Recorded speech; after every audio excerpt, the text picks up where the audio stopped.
नमस्कार, स्वागत है आपका। मेरा नाम है विपिन बेबाक।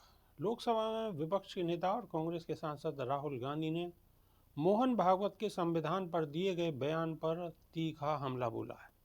उन्होंने कहा है कि मोहन भागवत ने जो बयान दिया है वह संविधान पर सीधा हमला था। उन्होंने कहा है कि संविधान हमारी स्वतंत्रता का प्रतीक नहीं है, जो कि बिल्कुल गलत है। इसके साथ ही भागवत ने यह भी कहा कि पंजाब, कश्मीर और उत्तर पूर्व में हजारों हमारे कार्यकर्ताओं की जान गई, जो न केवल संविधान का बल्कि हमारे मूल्यों का भी उल्लंघन करता है। राहुल गांधी ने यह भी कहा कि भारत का दृष्टिकोण पश्चिमी विचारधारा से बिल्कुल अलग है, जो स्वयं को समझने पर केंद्रित है, जबकि पश्चिम बाहरी दुनिया पर ध्यान केंद्रित करता है।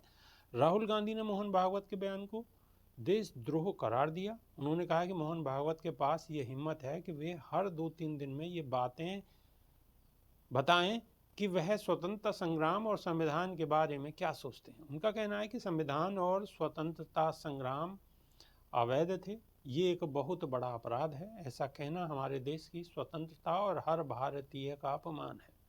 अगर ये बयान किसी और देश में दिया जाता तो भागवत को गिरफ्तार कर न्यायिक कार्रवाई की जाती।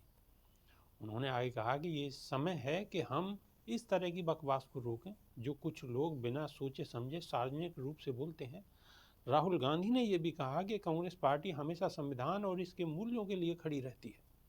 उन्होंने ये भी बताया कि इस पार्टी का दृष्टिकोण संविधान को लेकर साफ है और हम इसके मूल्यों का पालन करते हुए देश की सेवा करते हैं। उन्होंने कहा कि हमारा दृष्टिकोण, संविधान का दृष्टिकोण, यह एक विचारधारा है जिसे हम हमेशा मानते आए हैं और आगे भी बनाए रखेंगे। राहुल ने कांग्रेस पार्टी के बारे में कहा कि वह हमेशा संविधान के रास्ते पर चलती है और ये पार्टी उस दिशा में अपने कार्यों को आगे बढ़ाती है। राहुल गांधी ने मोहन भागवत के बयान को लेकर कहा कि यह भारतीय स्वतंत्रता संग्राम को भी नकारता है।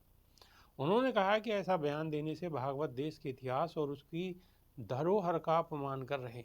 गांधी ने इस मुद्दे को संसद में उठाते हुए देशवासियों से अपील की है कि हम इस तरह की विचारधारा को न सिर्फ नकारें बल्कि इसके खिलाफ खड़े भी हों। अभी के लिए सिर्फ इतना ही। नमस्कार।